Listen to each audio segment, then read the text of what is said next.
Hi everyone, welcome to the Highlights from Ukraine podcast, your daily audio summary of the latest news reported in the Ukrainian media. We would really appreciate if you could recommend us to your friends and family as well as share information on social media. This way more people would learn about the podcast and truth about Russia's invasion of Ukraine. My name is Artem and here is the news. For 338 days, Ukraine defends itself against the forces of the Russian invasion. Poland will provide Ukraine with 60 more tanks in addition to the previously announced 14 Leopard 2, reports Suspilne. According to Polish Prime Minister Mateusz Morawiecki, the country will send 60 modernized Soviet-type tanks, including the latest modification called PT-91 Twardy. He reminded that earlier Poland became the first country to supply Soviet-type tanks to Ukraine and handed over 250 units. Prime Minister of Belgium Alexander De Croo announced its largest military support package for Ukraine, reports Ukrinform. According to the Defense Ministry of Belgium, the package is worth 92 million euros and includes air defense and anti-tank missiles, machine guns, grenades, ammunition, trucks and armored vehicles. Part of it will be purchased from private companies and part taken from the warehouses of the Belgian army. The President of Ukraine thanked Belgium for its support.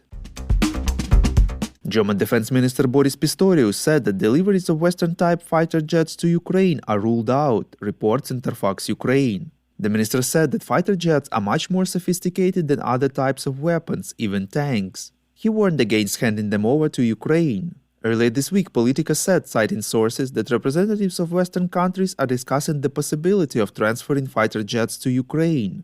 It is noted that the idea of supplying fighter jets is especially supported by the Baltic states. However, according to Politico, this issue is likely to be more contentious than the tank situation. Secretary of the National Security and Defense Council of Ukraine Alexei Danilov said that Russia is preparing for a new wave of offensive in Ukraine by 24th of February, anniversary of the start of the invasion, reports Ukrainska Pravda.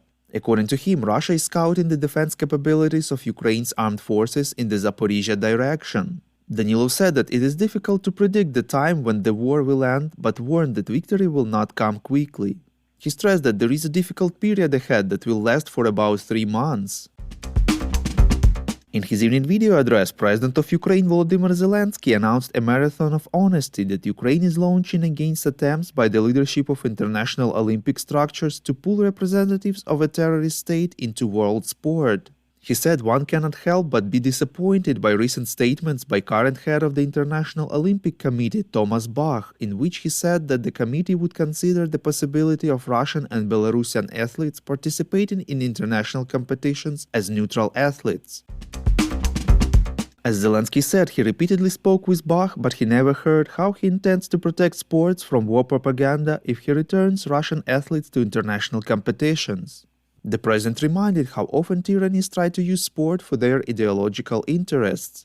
He also said he does not want to understand what exactly became the motive for Bach to promote such an initiative, but Ukraine, according to Zelensky, will do everything so that the world protects sports from the political and any other influence of the terrorist state. Russia must stop aggression and terror, and only after that it will be possible to talk about Russian participation in the context of the Olympic movement. Olympic principles and war are fundamentally opposed to one another, emphasized the president. Volodymyr Zelensky informed that the situation at the front, and in particular in the Donetsk region near Bakhmut and Vuhledar, remains extremely difficult. The occupiers are not just storming Ukrainian positions, they are deliberately and methodically destroying these cities and villages around them. The occupiers are not just storming Ukrainian positions, they are deliberately and methodically destroying these cities and villages around them with artillery, aviation and missiles. The president said that Ukrainian soldiers who are defending the areas in Donetsk region are real heroes and thanked them for their bravery. Volodymyr Zelensky spoke yesterday with students, teachers and graduates of the College of Europe in Natolin and Brugge. According to him, this is a special educational institution that prepares specialists to work in and with European structures. It is precisely such specialists that we need, in particular for the full integration of our state with the European Union, stressed the president. He announced that Ukraine will open the College of Europe as well. Prime Minister of Hungary Viktor Orban said at the meeting with foreign media that he does not believe in Ukraine's victory and believed that the country is gradually turning into an uncontrollable ruin, reports Interfax Ukraine. According to Orban, Russia's goal is to turn Ukraine into unruly ruin so that the West cannot claim it as a prize. According to him, the Russians have already succeeded in this, since now Ukraine, like Afghanistan, is a no-man's land. Spokesman for the Ukrainian Ministry of Foreign Affairs Oleg Nikolenko stressed that such statements are categorically unacceptable. According to him, Budapest continues its course of deliberately destroying Hungarian-Ukrainian relations, significantly hindering the possibility of further dialogue between the two neighboring countries. If you like what we do and would like to tip us, you can now do so directly to our PayPal. Check out the link in the description to this episode for more details. And as usual, you can subscribe to our Patreon. In gratitude for your help, we will give you access to a series of exclusive episodes on wartime life in Ukraine.